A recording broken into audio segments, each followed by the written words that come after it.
చాలా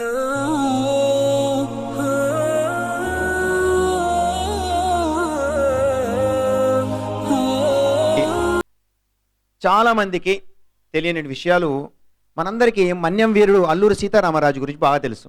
సినిమా కూడా వచ్చిందనుకుండా ఇప్పుడు ఈ మధ్యలో. మన్యం వీరుడు సీతారామరాజు, అల్లూరి సీతారామరాజు గారితో ఎంతో మమకారంగా స్నేహపూర్వకంగా ఉన్నటువంటి ఒక వ్యక్తి ఫజలుల్లా ఖాన్ గారు.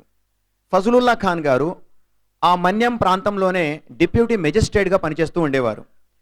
ఎప్పుడు అల్లూరి సీతారామరాజు పట్ల బ్రిటిష్ ప్రభుత్వం ఏదైనా వారిని అరెస్ట్ చేసే నిమిత్తం ఏదైనా సంకేతాలు పంపించినా వెంటనే దానిని రద్దు చేసేవారు డిప్యూటీ మెజిస్ట్రేట్ అయినటువంటి ఫజలుల్లా ఖాన్ గారు.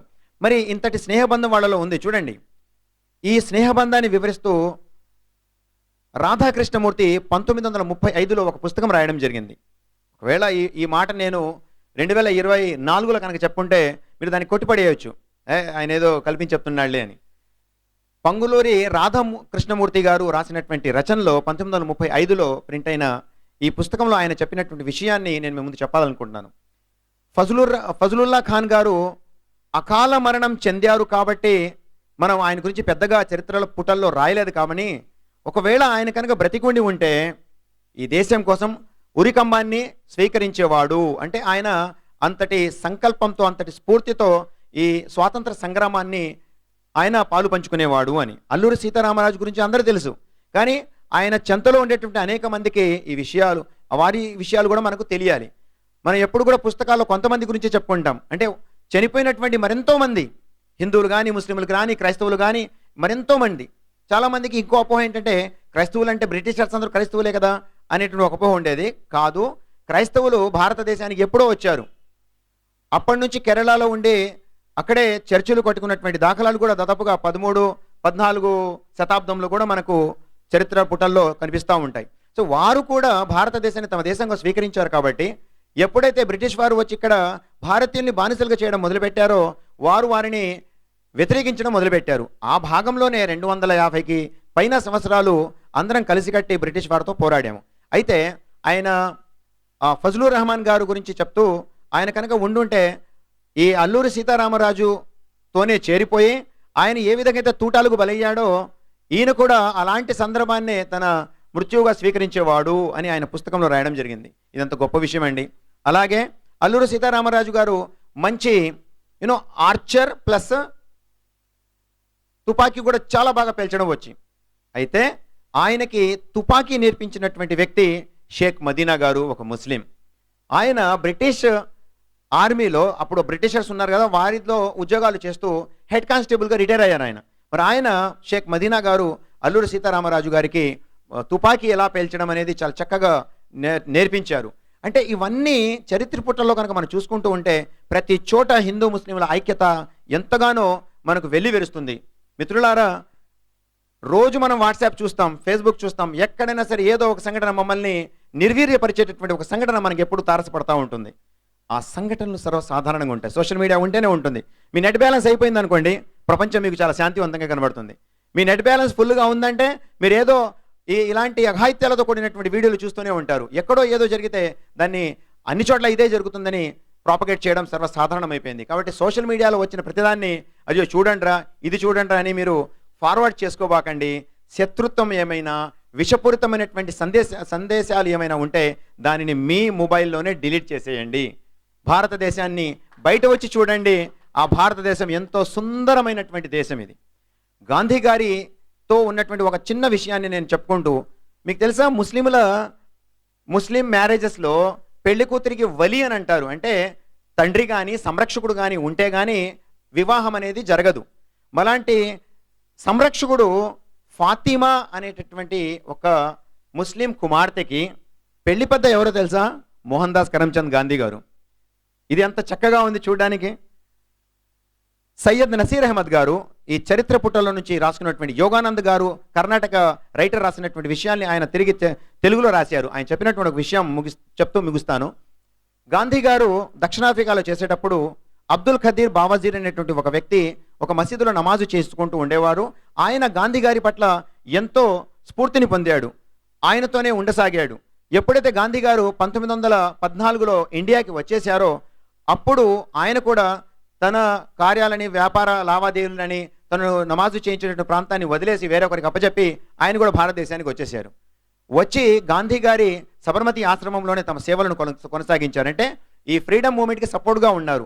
ఆయన కుమార్తె అంటే ఇమాం సాబ్ అని గాంధీ గారు ప్రేమగా పిలుచుకునేవారు. ఆయన కుమార్తె ఫాతిమా, ఆమెన ఇద్దరు ఉండేవారు. ఆయన కుమార్తె వివాహాన్ని 1920 ఏప్రిల్ 2న మొదటి లగ్న పత్రిక గాంధీ గారు ఆయనే పెళ్లి పెద్దగా వ్యవహరించి మరి ఆ లగ్న పత్రికను ప్రింట్ చేశారు. అది మనకు ఆ పుస్తకాల్లో మనకు దొరుకుతాయి మిత్రులారా. ఎంత చక్కగా ఉంది. మోహన్ దాస్ కరమ్చంద్ గాంధీ అనే నేను మిమ్మల్ని నా కుమార్తె వివాహానికి సాదరంగా ఆహ్వానిస్తున్నాను. నా సోదరుడు, నా మిత్రుడు అబ్దుల్ ఖదీర్ బావజీర్ గారి యొక్క కుమార్తె ఫాతిమా యొక్క వివాహాన్ని ఫలానా వ్యక్తితో శనివారం 26 ఏప్రిల్ 1920 శనివారం సాయంత్రం 7 గంటలకు నిశ్చయించమైనది. కావున తామెల్లరూ విచ్చేసి వధువరులను ఆశీర్వదించే ప్రార్థన అని ఆయన రాస్తూ ఇట్లో మోహన్ దాస్ కరమ్చంద్ గాంధీ అనేటటువంటి లగ్న పత్రికని కూడా మనం సోషల్ మీడియాలో చాలా సందర్భాలలో చూస్తున్నాం కూడా. ఇంతటి చక్కగా, ఇంతటి ప్రేమపూర్వకమైనటువంటి వ్యవహారాన్ని ఆనాడు వారందరూ కలిసి ఉన్నారు కాబట్టి దేవుడు వారందరిలో ఒక దృఢమైనటువంటి సంకల్పాన్ని ఇచ్చి ఎంతో పెద్ద సంస్థ అయినటువంటి ఈస్ట్ ఇండియా కంపెనీని మరియు దాని ద్వారా వచ్చినటువంటి బ్రిటిష్ వారందరినీ కూడా భారతదేశం నుంచి కొన్ని లక్షల మందిని ఒకే ఒక్క అహింసా సిద్ధాంతం ద్వారా గాంధీ గారు పంపించేయడం జరిగింది. మరి గాంధీ గారి అనుయాయులు ఇప్పటికీ ఉన్నారు, ఎప్పటికీ ఉంటారు. ఏ విధంగా అయితే గాంధీ గారు పాకిస్తాన్ డివైడ్ అయినప్పుడు ముస్లింలందరూ వెళ్తున్నప్పుడు మౌలానా అబుల్ కలాం ఆజాద్ గారిని నుంచోబెట్టి మక్కా జామా మసీదు ఢిల్లీలో, ఓ మౌలానా నువ్వేం చేస్తావో నాకు తెలియదు, భారతదేశం నుంచి ఇప్పుడు ఇక్కడైతే ఎవరైతే ఉన్నారో దాదాపుగా రాసుకొచ్చారో 2 లక్షలకు పైగా సభ్యులు అక్కడ వేరే చోటుకి వెళ్ళిపోదాం, విభజన జరిగిందుకు వెళ్ళిపోదామని వాడు నిశ్చయించుకొని తట్టబుట్ట సర్దుకుని అక్కడ కూర్చుంటే గాంధీ గారు ఎంతో తపనపడి మౌలానా అబుల్ కలాం ఆజాద్ గారిని ఆ మక్కా మస్జిద్లో నుంచోబెట్టి, జమా మస్జిద్లో నుంచోబెట్టి మీరు మెంబర్ నుంచి ఇలా చెప్పండి అని చెప్పారు. ఆ వీడియో కూడా మీకు యూట్యూబ్లో ఉంది, కావాలంటే చూడండి. మౌలానా అబుల్ కలాం ఆజాద్ గారు ఇచ్చినటువంటి స్పీచ్ 1947లో మీకు యూట్యూబ్లో ఉంది. ఆయన ఒకటే అంటారు, గాంధీ గారు అన్నారు, మౌలానా నువ్వేం చేస్తావో నాకు తెలియదు, ఇక్కడ ఉన్న వాళ్ళందరూ తిరిగి వారి వారి ప్రాంతాలకు వెళ్ళిపోవాలన్నారు.